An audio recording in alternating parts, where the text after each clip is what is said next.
وإذ قال موسى لقومه اذكروا نعمة الله عليكم إذ أنجاكم من آل فرعون يسومونكم سوء العذاب ويذبحون أبناءكم ويستحيون نساءكم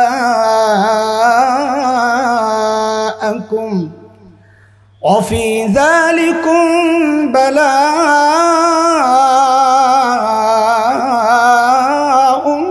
من ربكم عظيم।